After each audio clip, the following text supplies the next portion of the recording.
We're backing up here. Hey everyone, this is the YouTube portion of the broadcast. To stand by, we're coming up with the actual show here in just a sec.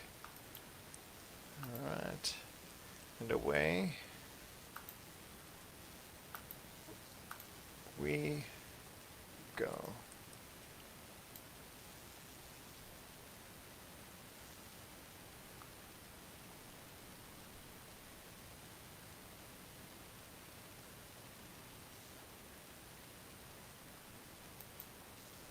On this week's episode,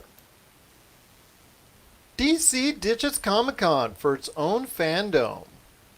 EA has its state of play. And is Quibi set for the long haul? All this and more as we reach our next stop, the PCC Multiverse. And we're back with another episode of the PCC Multiverse. This is Gerald Glasser from Pop Culture Cosmos, Game Source, Inside Sports Fantasy Football, and the Lakers Fast Break. We truly appreciate everyone out there listening to all of our great programs. But it wouldn't be a PCC Multiverse without my good friend. Unfortunately, he's Mr. Disappointed for us right here at Pop Culture Cosmos. But you still got to check out what he's doing today at popculturecosmos.com, including his great review that he just posted for anime. So you got to check that out at popculturecosmos.com. His awesome show Topicocalypse, and also the Super BS Bog and the Super BS Games Cast. And of course, his great book, which you got to read today, and you can buy that at Barnes & Noble or Amazon, called Congratulations You Suck. It is my good friend, who's still disappointed. It is Josh Peterson. What's up, man? I should say what's up, man, but unfortunately, right now it's not what's you. down. But let me ask you a question. Do you ever, like when you wear a Halloween mask for too long and it really starts to smell inside the mask? Yes. That's what my microphone smells like, I just noticed. Ew. I know, it might be time to get a new little, thing, or maybe I need to stop, breathing on it so hard, but, maybe like a filter or something. Hey. A filter, one of those pop filters. Filters. Put Yep, there. Yeah, yep. That might be a good idea. With the flexing arm thing, all yeah, that action. and I can make that smell. It's almost like you're a real podcaster. Wow! I can show you all the soda cans spread all over the I'm just kidding. I just cleaned them. But tell me, man.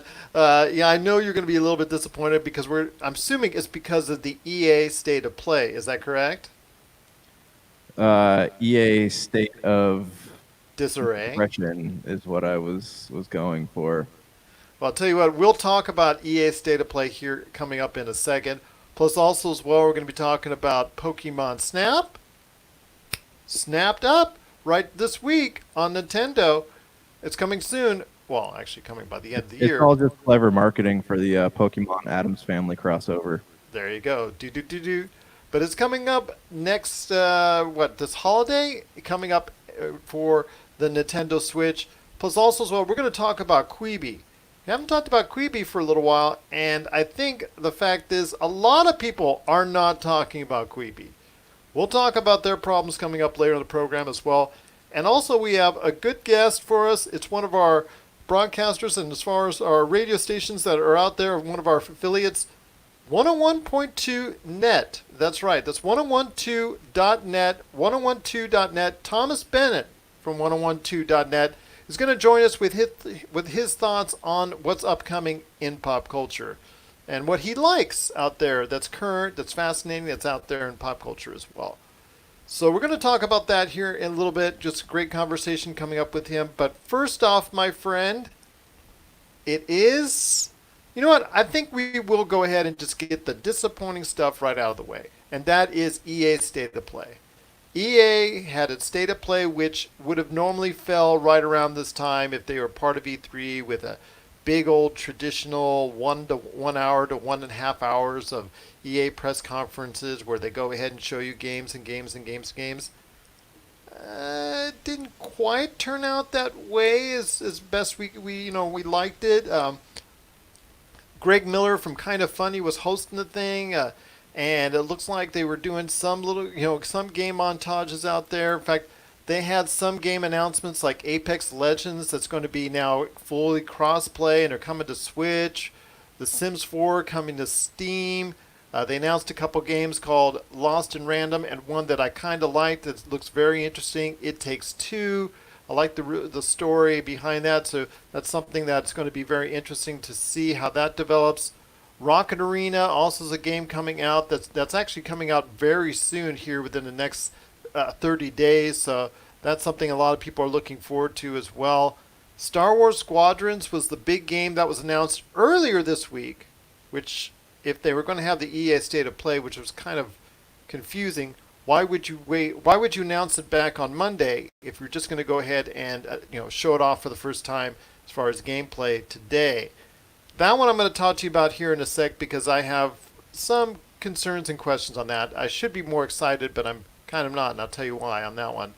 They did have a montage of their sports games, FIFA and Madden 21, very brief on that. They did have a tech engine for their next generation, which showed off possible screens for the next Battlefield scenario and also, well, for the next Dragon Age, more or less. It looked more like Dragon Age-ish as far as some of the screens that were there, but it's just basically showing off their latest tech that they're going to use for all those games coming up. And they made an announcement at the very end that a new skate is in development, which I know has been talked about, been commented on by a lot of people out there, wanted to go ahead and have a great interest in it. But for me, Josh, I'm going to say overall, and you may correct me if I'm wrong, but was EA State of Play an EA waste of time? No, I mean they announced everything that everybody wanted. It was an excellent show, and I can't even figure out how to lie more about that. So no, like my favorite part about this is they open it up with this whole long montage, right? About not the guy talking about the racial and religious equality. The person on after that goes. I forget what the lady. I'm sorry, I can't remember who she is right now. But she got on there. She says, we're listening to the feedback. We're giving you guys what you want. You didn't give anybody what they want. I wonder if they led with that because they knew that they weren't giving anybody exactly what they wanted. Anyways, I am bitter about this. So go ahead and continue with your line of questioning.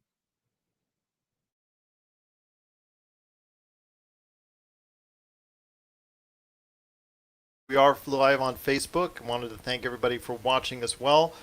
Just appreciate everybody so much for listening. My line of questioning is going to be this, my friend. First off, with Star Wars Squadrons.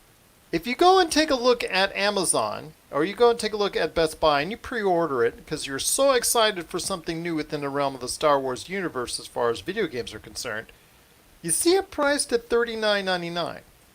Now, they mentioned that there would be a single-player campaign, and they also showed off some of the multiplayer. Looks pretty good. One question I have for you, though, is they were also talking about, as far as the developers of this game, is that their ideas took place right around the time of the production or the development of Star Wars Battlefront 2 ending. This sure feels to me, especially with the price not being a full $59.99, this doesn't seem to me like EA would go ahead and do that as far as a full, we're going to give you a $20 price break just because we love you as Star Wars fans. No, I have a feeling this is not going to be a full-fledged game, and that this could have very well had been a DLC that could have been tacked on to Star Wars Battlefront 2. So you think it's just leftover assets from Battlefront 2? I'm not going to allude to that. Okay, yes, I will allude to that. Yes, I think it's just, like I said, something that was left over for Star Wars Battlefront 2 that they said, you know what? We can go ahead and monetize this and make this a full, well, not even a kind of full-fledged game. Just make this into a game that is going to be at a budgetary price of $39.99 to start off with. It's not going to be a full-fledged $60 experience, but it's going to be something more like a halfway in between. It's not a $20 DLC, but it's not a $60 game as well. It's funny that when companies do that, they think that the gamers can't tell.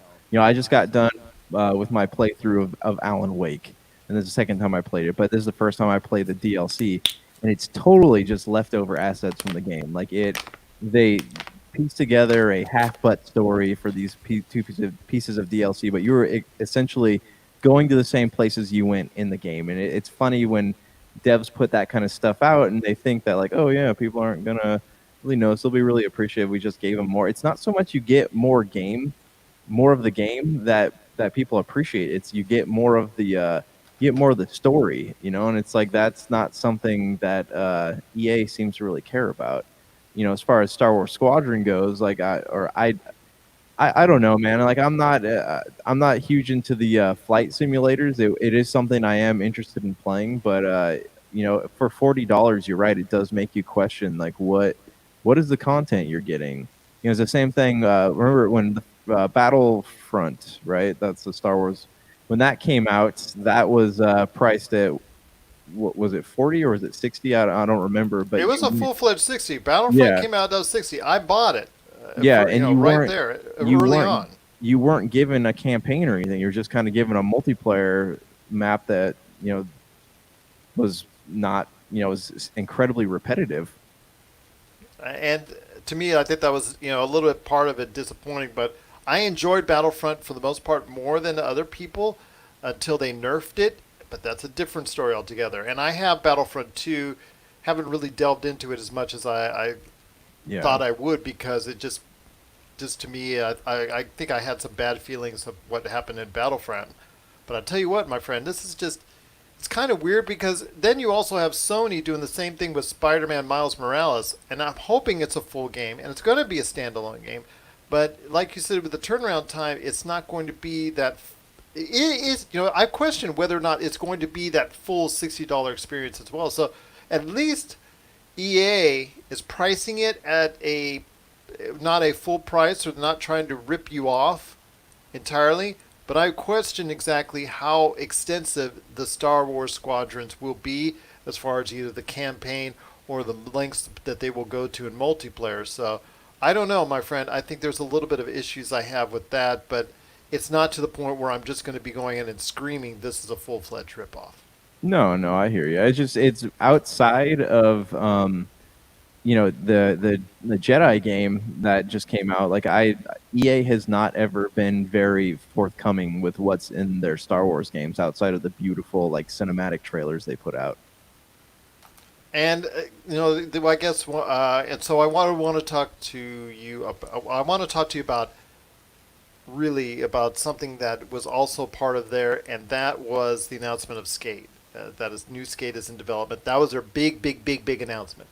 It's something that I see get mentioned a lot in comments when EA goes up on stage, or somebody talks about something in the realm of new games coming up. Skate is always talked about. Just skate. I understand the success of the Tony Hawk series, and that's going to be brought back. That's to some extent. We talked about Skate now. I mean, is Skate or was Skate ever popular enough to warrant, or does it have this just like cult status that has a lot of people talking, or a lot of fans that are really behind it, but doesn't have that large mass following you need? I mean, there's a reason why No Skate has really been made for a little while, or that it really didn't extend itself to a yearly or bi-yearly fashion. It's because it didn't sell enough to warrant it. So I'm asking my friend, is a new Skate really that much to get excited for? I know there is an audience for it for sure. I don't know whether it's worth whatever budget they're putting into it, but to me it's kind of like as a kid, you really love Sonic the Hedgehog, and then you grow up and you try to play it and you get stuck on like the casino zone. And you're like, forget this, I don't want to play it anymore. Like that's gonna be, I feel like that's what Skate's gonna be. It's been so long since the last one came out, and there are people who are excited about it, but I feel like it's not going to have the magic that they remember it having. I'm almost feeling the same thing with the new Tony Hawk game, and that's another question. If those were to release within the same year, or some 6 months within each other's release dates, what is Skate going to be kicked to the curbside for Tony Hawk, or what's going to happen with that? I'm not so sure because we don't know if it's just going to be a remake, or it sounds like it's going to be a new Skate period that's in development. So You're right. If Tony Hawk comes first, Skate will seem like an afterthought. So we'll have to wait and see what happens. I mean, they tried to battle each other before, and we saw how that went, not only for one but both franchises. I mean, they just kind of it got repetitive, and people just stopped buying the games as a whole. So I don't know if there is excitement among the video game community for a new Skate. I just don't know if it will translate into a full-fledged, big time winner at the box office or at the sales charts for EA. I mean, EA in its announcements that they've made or alludements that they made to or overtures that they made to investors, they were talking about by next end of the fiscal year having about 12 to 18 games that they were going to go ahead and produce. It's been reported and things of that nature. And a lot of it was stemming around the rumors of a possible Mass Effect trilogy remaster or a new Mass Effect on the way.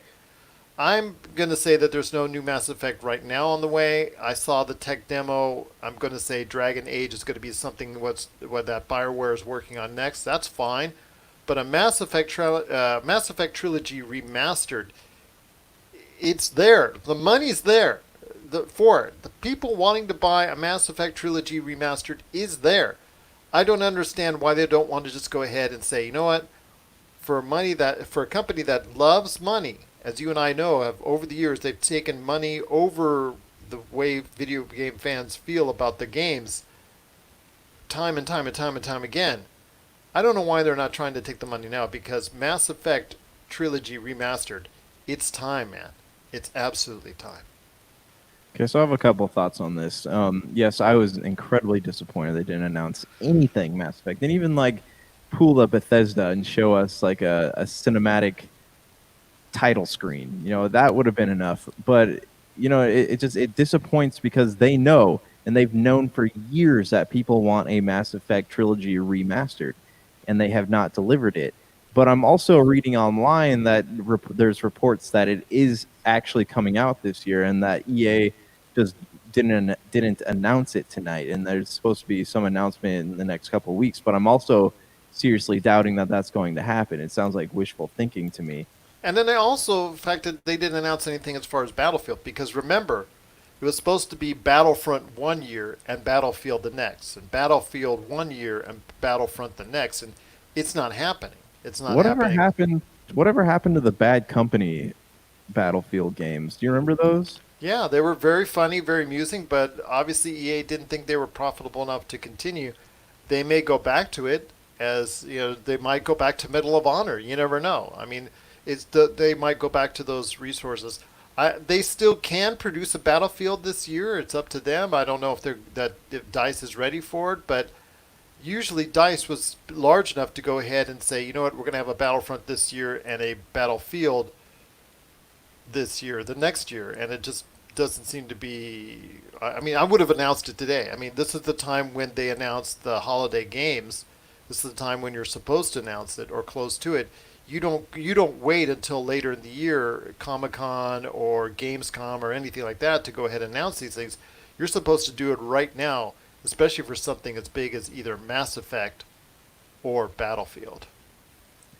Yeah, so it's weird to me is that with all these, because I don't know if you heard, but Cyberpunk got pushed back to November, and there's still no guarantee that it's even going to hit that date. So it seems weird to me that with all these game delays, all this stuff happened, the COVID stuff going on, this is the year to recoup your losses by putting out remasters, or even putting out ports. That not that I want a port of Mass Effect, but I do want a true remaster. But this is the year to do stuff like that, and we're seeing a lot of people not doing that. Nintendo has been pretty good about doing that kind of thing, but it seems like if you want to recoup those losses, this is the time to do it. This is the time to put out something that you don't necessarily have to put the budget and manpower into creating something from scratch. Just take something you already have and remaster. People want it. Refine it. Just take some of the things that they didn't do right on it. Just tweak it. Yeah. Make it a little bit better. the Mass Effect 3 ending. You could go ahead and truly make it what you want to be, and that wouldn't take that many assets to do. The Mass Effect 1, you could actually modernize it as far as the gameplay feel is concerned. Mass Effect 2, just do some touches here and there because everybody lauds that game because it's so incredible. There you go. I mean, that's not going to take those three things I mentioned are not going to take anywhere near the amount of time or money that a new game would be as far as developing it. And you would probably get the same amount of sales as you would for virtually anything that they have there in their roster. A Mass Effect trilogy remastered right now, as far as that is concerned, would probably be, you could match that up. Maybe a Madden would beat it. Maybe a FIFA would beat it. Yeah, those two would be it. Maybe even a Battlefield would beat it. But as far as anything else you've got on your roster right now that you could throw out there this holiday, I don't think there could be anything else. Yeah, and I know that EA has, they're kind of infamous for putting out trailers for smaller games, but I mean, like as far as It Takes Two, and I don't remember what the other one was called. Like I was not terribly interested in those. I was tuning in specifically for two things. I wanted the announcement of a new Mass Effect or a Mass Effect trilogy, and I wanted story DLC for Star Wars. Squadrons. Not Squadrons, but the Jedi game. Why am I having such a brain fart right now? I can't remember. Jedi Fallen Order. You wanted Jedi DLC Fallen Order. I wanted story DLC for that. I was hoping there'd be an announcement because I really loved that game, and I didn't get either of those. Well, what you did get again is Apex Legends, which has really been a big success for them, getting crossplay and going to the Switch. The Sims 4 on Steam. The announcements of 3 new games: Rocket Arena, Lost in Random, and It Takes Two. With It Takes Two seemingly the game that a lot of people are interested in. Star Wars Squadrons is coming. That's a new game. Again, we're not sure exactly to what extent since it's not a full price game. They did show off montages of FIFA and Madden real quickly. A new tech engine for the next generation, which included images people are alluding to as a possible Dragon Age. And, of course, the announcement of Skate. And that was pretty much it. Unfortunately for everyone out there, it didn't quite meet up to their expectations. Or didn't meet up to our expectations, per se. Did it meet up to your expectations? Share us your thoughts on EA's State of Play at popculturecosmos.com, or also as well popculturecosmos@yahoo.com, or popculturecosmos, Humanity Media, and Game Source on Facebook, Twitter, and Instagram as well. Well, my friend, before we ditch this half hour and go on to the back half of the hour, I want to go ahead and talk real quickly about DC's Fandome. Because DC and Warner Brothers announced that, I don't know if they're saying officially bye-bye to Comic-Con. Maybe they'll still have a presence at Comic-Con, but it certainly sounds like they're ditching Comic-Con with their own Fandome event coming on August 22nd to the 26th. 24 hours a day of nonstop DC, where they're going to showcase a lot of things, a lot of their stuff that they've got in the works, a lot of their TV shows and things of that nature, and of course the movies. They've talked about Shazam 2, Black Adam, Suicide Squad. The Suicide Squad is going to get a heavy play there. Wonder Woman 1984, The Batman. So they're basically announcing their own Comic-Con style event, or virtual event, I should say. I want to hear your thoughts on DC's Fandome when you initially heard it. Were you excited for it? They're also going to show more of the Snyder Cut, which we got a little snippet of this week, as far as a scene that's coming up for the Snyder Cut. I mean, are you excited for DC's Fandome? Are you excited what you're going to be hearing and seeing at this event coming up in late August? I don't know how I'm feeling about it. I do. I want more Henry Cavill Superman stuff. I'm hoping, for more, some kind of announcement about that.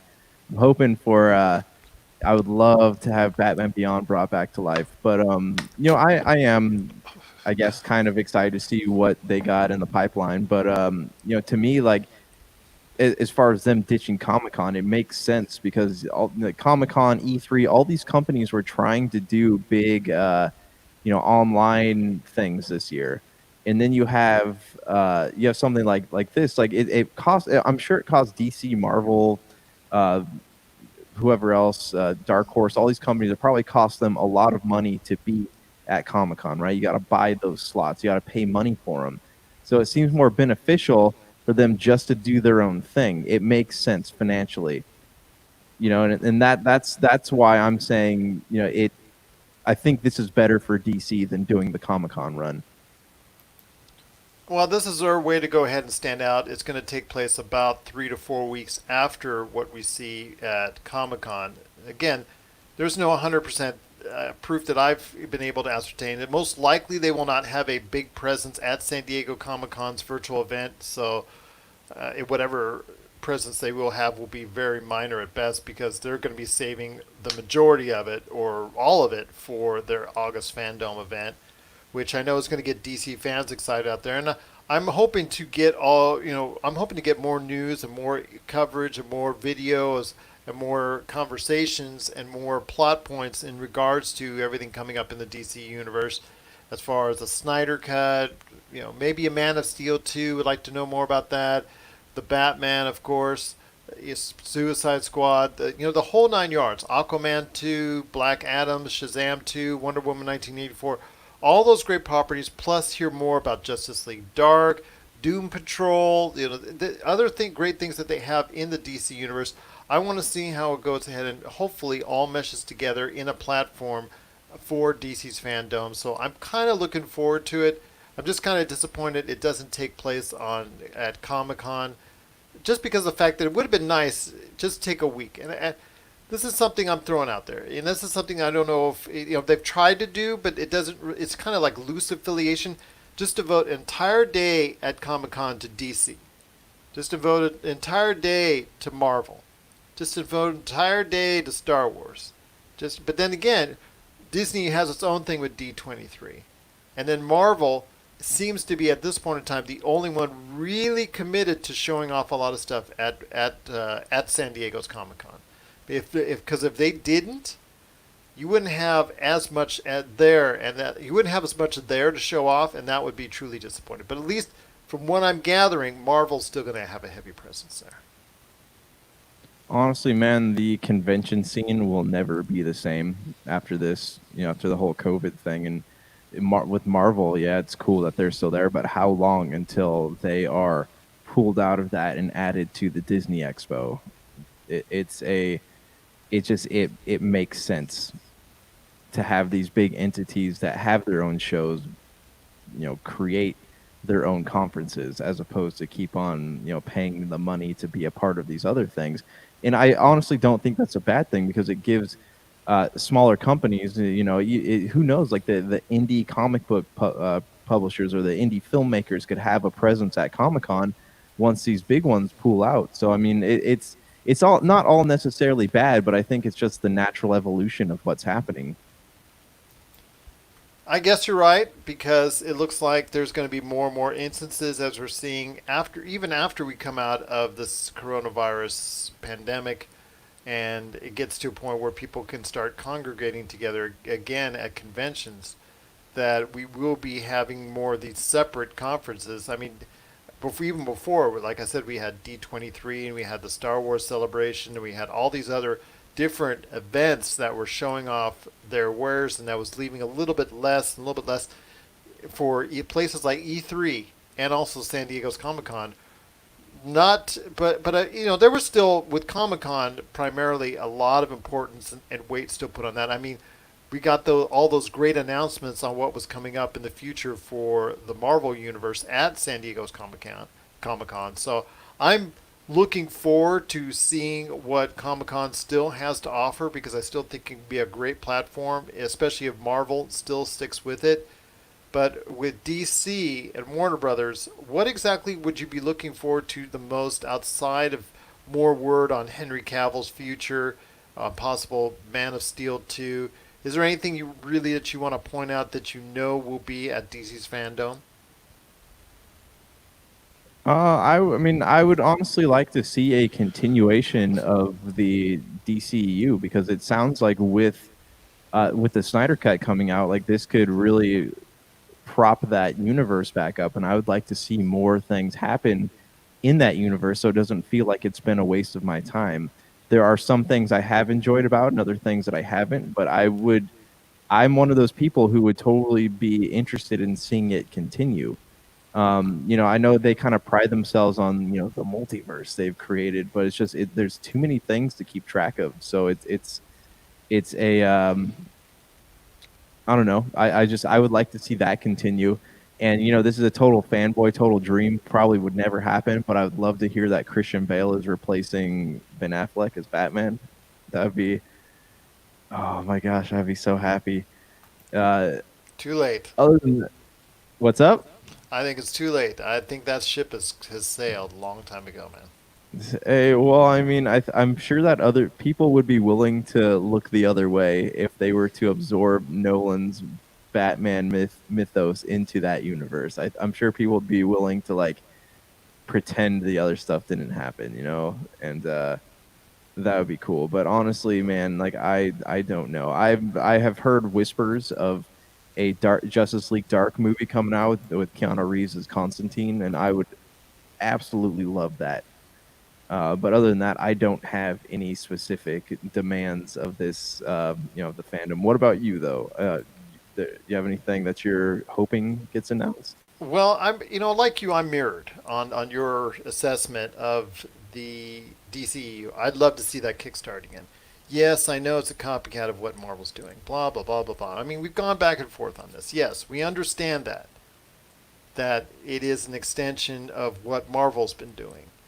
And we understand that it was similar in the first place as what Marvel's doing. But I'd love to see all these stories, all these standalone stories. Love to see them tied into a Justice League and where they could go from there. That's what I think should happen. Is there an ultimate against Darkseid or whoever? The Hall of Villains, whatever you want to do. Just I would like to see it come to fruition instead of just these standard. Just have a Wonder Woman. Just have a Wonder Woman 2, Wonder Woman 3, Aquaman 2, Aquaman 3, and they're kind of only loosely associating themselves with each other.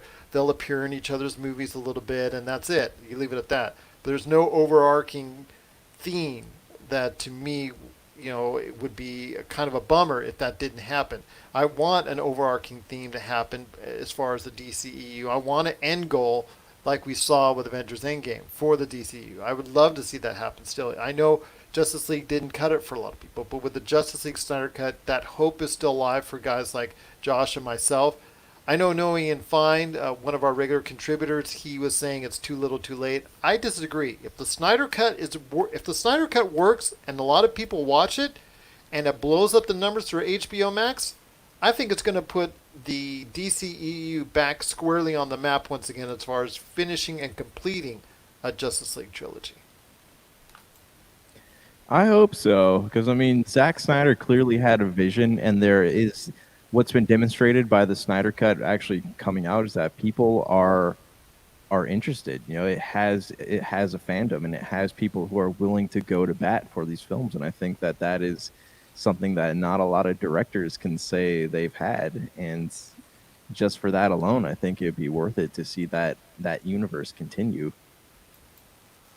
So once again, DC is going to be doing something with Warner Brothers and all that coming up in August. August 22nd to I believe the 26th is going to be right there, big site, round the clock, all the stuff happening as far as announcements, panels, videos, trailers, all this great stuff that's happening for DC. It's a DC Fandome event. It is separate from Comic-Con. Whether or not they do anything at Comic-Con, it leaves little as far as to the imagination as far as what they're going to do there at Comic-Con, because they're probably going to save it all for at least 3 or 4 weeks later for DC's Fandome. But again, for DC and Warner Brothers fans out there that are really excited for the DC universe, they're looking forward to Fandome coming later this year in August. What are your thoughts out there on DC's Fandome event coming in August? Please share us your thoughts. popculturecosmos@yahoo.com. Also as well, Pop Culture Cosmos, Humanica Media, and Game Source on Facebook, Twitter, and Instagram as well. Well, coming up next, Thomas Bennett from 1012.net is going to be stopping by, one of our great affiliates that's out there that plays the Pop Culture Cosmos each and every week. He's going to stop by to talk about some pop culture. And after that, Josh and I are going to be talking about some Pokemon Snap and Quibi. What is the future for it? We're going to share our thoughts on that and more. This is the PCC Multiverse. And we're back with the show. It's the PCC Multiverse. Want to thank so much Thomas Bennett from 1012.net for being part of the show today. Can't thank him enough for taking the time to speaking with us on all the great things that are going on in pop culture for him. I want to say this right now, Josh. When it comes to Pokemon, leave little doubt that the world of Pokemon will always have something to look forward to, because with Pokemon Snap that was just announced this week coming, I believe this holiday for the Nintendo Switch, is something for Pokemon fans to look forward to once again. Yeah, I mean, I don't know what your memories are with the Pokemon Snap on Nintendo 64, but like I remember it being a very casual and fun game, and this seems to like be something that appeals to both kids and adults, and something you can kind of just like in the vein of Animal Crossing, right? You can just kind of play it when you have time. It's a very casual game. You play when you have time. You have a few minutes, take a few photos, turn it off, come back to it later. That's the vibe I'm hoping to get from this. As far as like Pokemon goes, I know like the Sword and Shield expansions are coming out.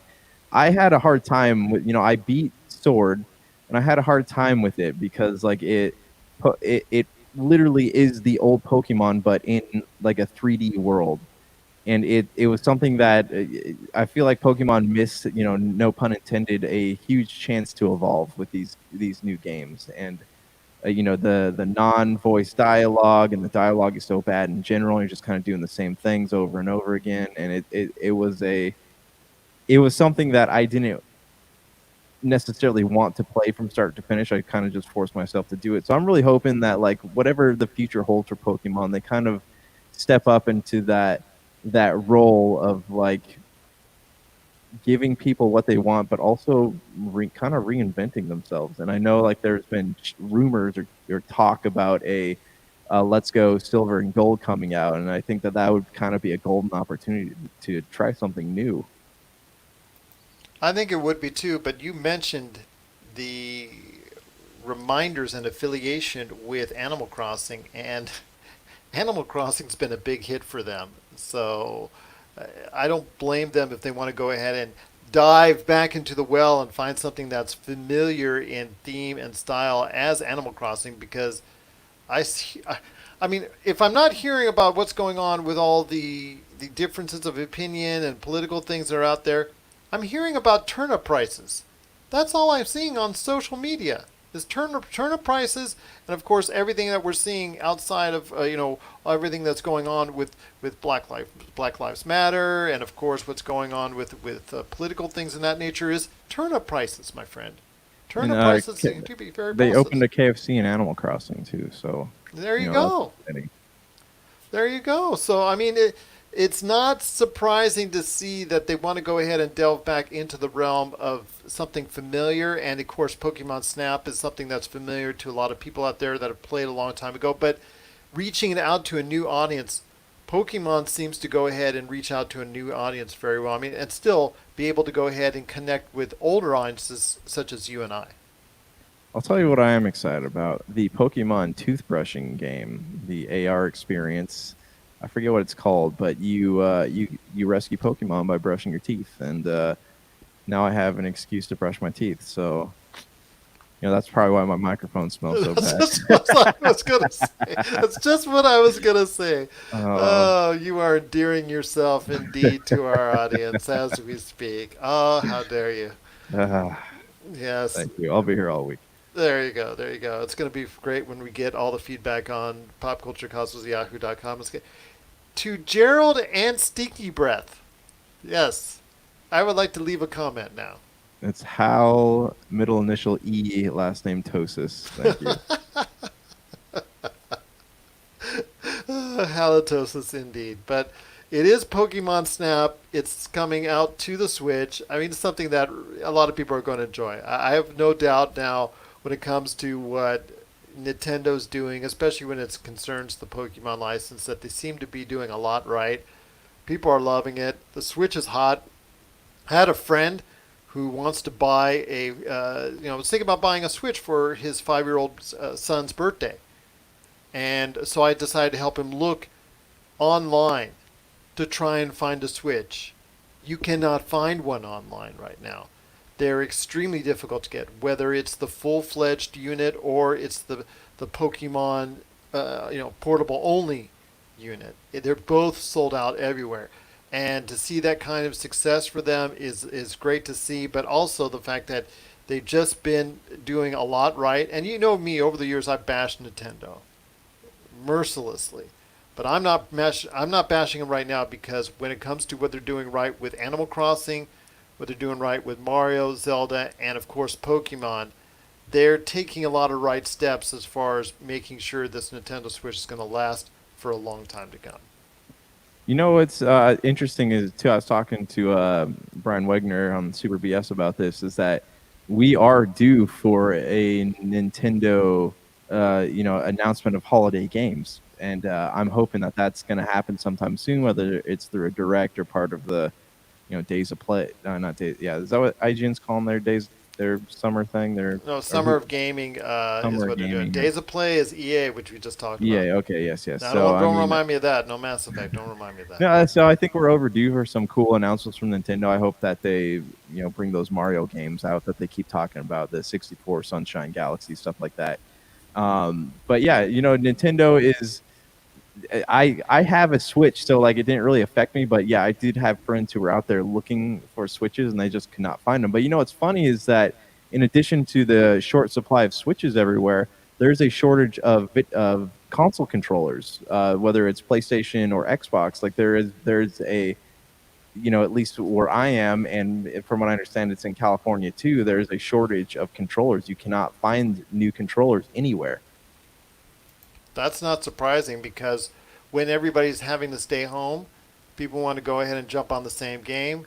2, 3, 4 players, there you go. They want to go ahead and buy the controllers. So I'm not surprised that the controllers being bought up at that rate, especially right now in the middle of a video game craze. And this leads us back to all the stuff that we talked about with EA State of Play and why are you not bringing out these remasters or anything else that you can get up rather quickly out now in the middle of the pandemic when everybody's at home or when everybody's staying home more often and staying, playing video games more often because the video game craze and boom is one of the few industries to actually get a boost during this troubled time that we have. So I don't know.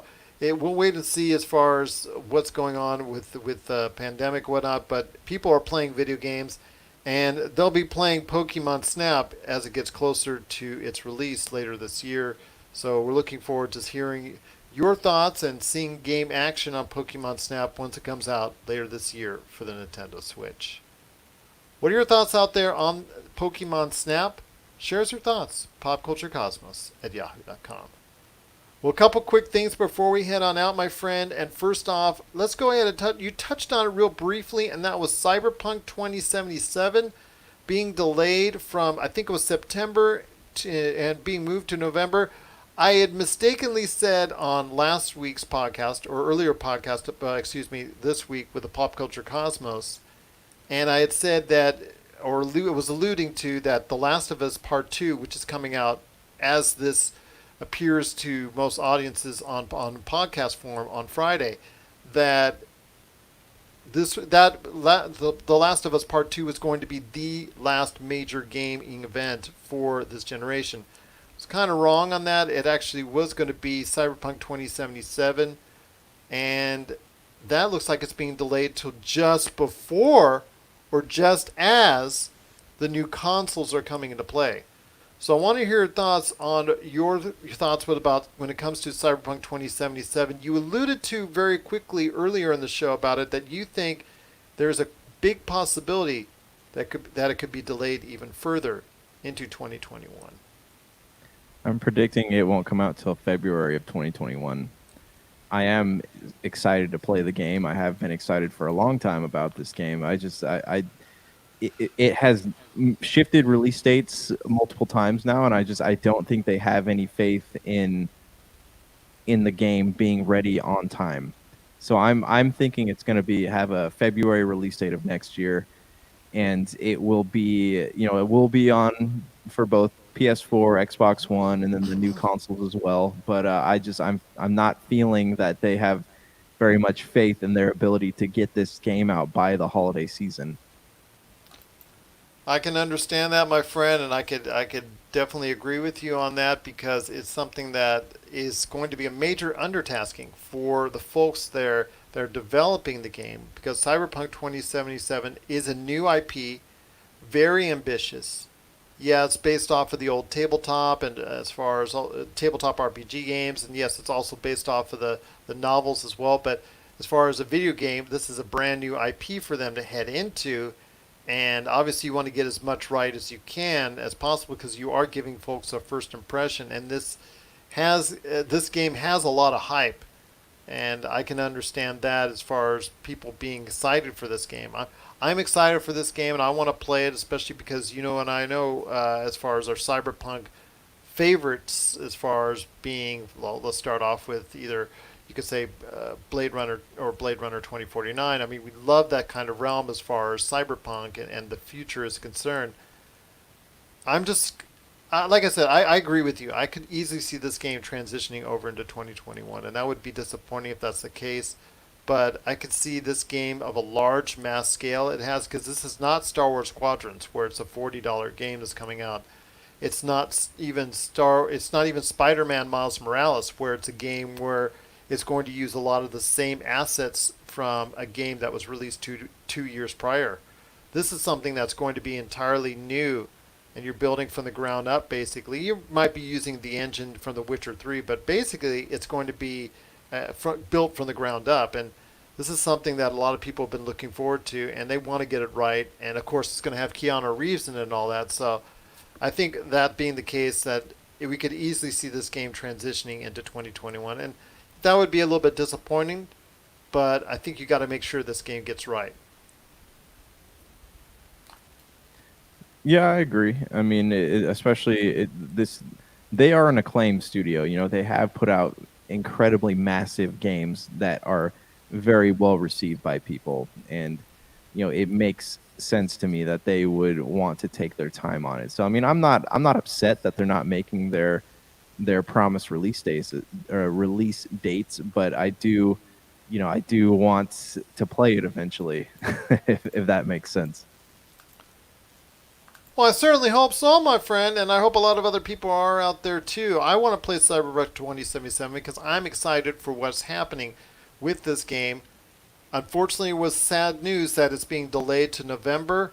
We'll see if it gets delayed anymore, but for now, our excitement is still, even though it's tempered a little bit, it's still there for Cyberpunk 2077. What are your thoughts on Cyberpunk 2077 getting delayed? Share us your thoughts. popculturecosmos@yahoo.com. Well, it's been a great episode, my friend, but before we head on out, Quibi, something we haven't talked about in a little while, and I think a lot of people have not been talking about it for a little while because they've just reported that, according to Variety, that a report that came out in Variety, it's looking right now that by the year's end, they will have 30% of the expected user base that they were supposed to have by the end of 2020.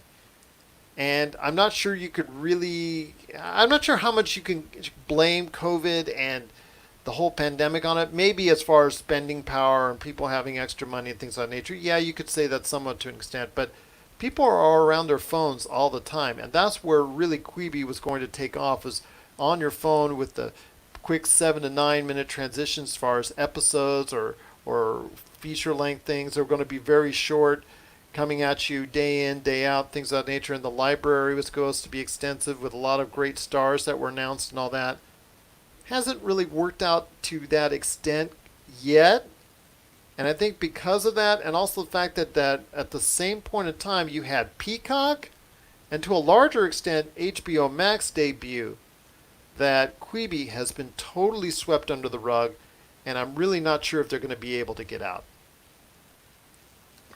They have honestly overestimated their market. What's the proper term for this? Underestimated, right? No, overestimated. Overestimated. They overestimated you because this is who they were going. They were going for you, Mr. Millennial. They were going for you.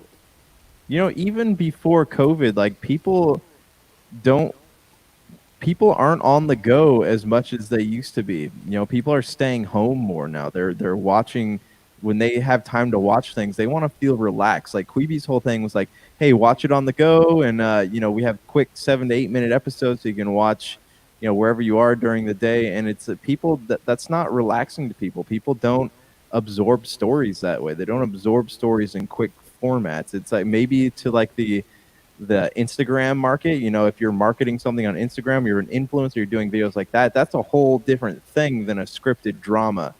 And for that, I think that Quibi is going to fail. You know, they're already failing, but I think that COVID kind of put a nail in that coffin. And you know, moving forward, I don't see this being a sustainable streaming service, especially with you know, like you said, the Peacock and Hulu and Disney Plus and Amazon Prime and Netflix and all these bigger streaming services, especially when now that people are staying home, I don't see Quibi really doing what they wanted it to. People don't care to see 7 to 9 minute clips. They want to see the full show because they now have the time to see the full show. And they want to go ahead and burn through a series, you know, and they want to go ahead and binge a show. They want to go ahead and binge a whole season in a sitting and all 9 yards. So they have the time to do so right now, which takes away from the audience that Quibi was going for with people on the go, and they wanted to go ahead and maybe give you that quick bite of Quibi in and of itself, hence the name. And they wanted to go ahead and, you know, you're on the go, you want to catch maybe 7 to 9 minutes here, that's the only time you have for, and so you can catch that 7 to 9 minutes, all right, everything's great, wait to see the rest of it tomorrow, and la la la la la.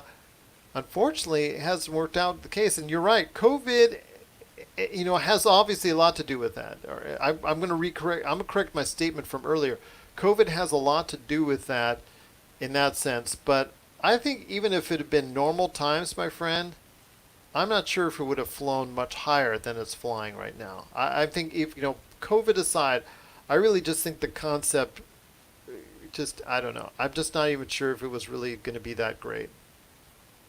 Well, they're like extended movie trailers. I don't think people wanted that, you know, especially if like you can't, like I said, you can't absorb a story and like There's a where reason why MTV doesn't play videos anymore.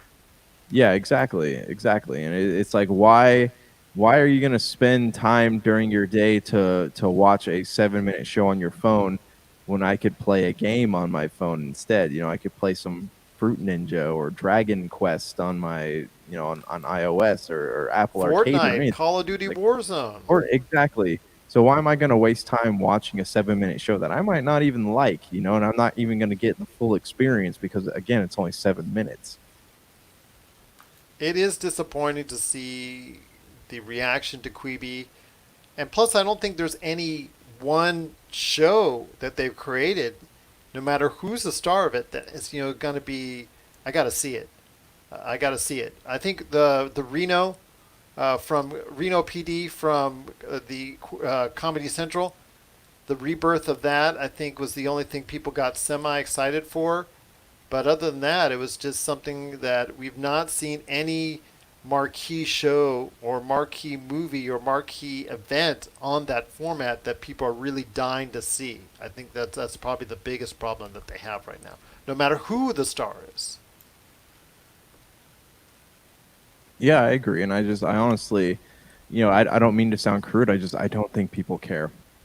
And I don't care. And I know that I'm, as someone who likes to absorb stories, who likes to watch movies and shows, like I feel like I'm not the only person in that boat. And that's the problem because you're their target audience. You man, you millennials are their target audience. They're not interested in old people like me. They're interested in getting the young crowd. And unfortunately, they've not been able to latch on to it at all. And hearing that they are not even going to be at 30% of their user base at this point, unless something dramatically happens for them by year's end, is very disappointing to hear. And that means to me that there's so much competition right now for the streaming industry. We're going to see sooner rather than later, I'm going to say probably next, even this, I'm going to say 2021, that we're going to see some of these networks either fold, get absolved, get absorbed, or somehow just deactivate themselves from being a major player in the industry because there's so many streaming choices right now in the market, and it's come to the point where it's satellite and cable television all over again as far as the number of choices you have, which is great, which is what people have been hoping for, is all these different choices. But the problem is paying for them. That's always the issue. So I see all these, I see some of these entities, and we're already seeing with the restructure of CBS All Access, where some of these streaming outlets are going to be falling by the wayside. Yeah, and speaking of the wayside, I'm sure the cable companies are waiting in the wayside too. Like, just wait till that bill hits, 2 or 3 times more expensive than that we were charging. They'll all come crawling back to us. If there's a cable left, man, because I don't know, I cut my cable, man. It's disappointed. I know a lot of people have too. If cable and satellite still be around, I know satellite TV has had a hard time, really hard time, and their future is definitely up in the air. But we'll see what happens with all the stuff going on. But with Quibi, there's some dark signs early on for their growth, and that could be a troubling sign for the network going forward. What are your thoughts out there on Quibi? Have you tried it? Do you even care about it? Share us your thoughts. PopCultureCosmos@yahoo.com. Well, my friend, it's been a great episode. We're looking forward to speaking to you once again for Monday's show. Any last thoughts on the way out? Let's keep our fingers crossed for that rumored Mass Effect remaster announcement. The I'm predictions going to break are, my fingers. My fingers are crossed so tight. I know. The predictions are it's going to be made in the next couple of weeks. So let's hope, but I don't have hope at the same time. Let's hope, my friend. Let's hope indeed. So for Josh Peterson, this is Gerald Glassford. It's another beautiful day in paradise right here in the PCC Multiverse. We thank you for listening. And here's hoping you have yourself a great day. And thanks so much for watching Facebook and also YouTube as well.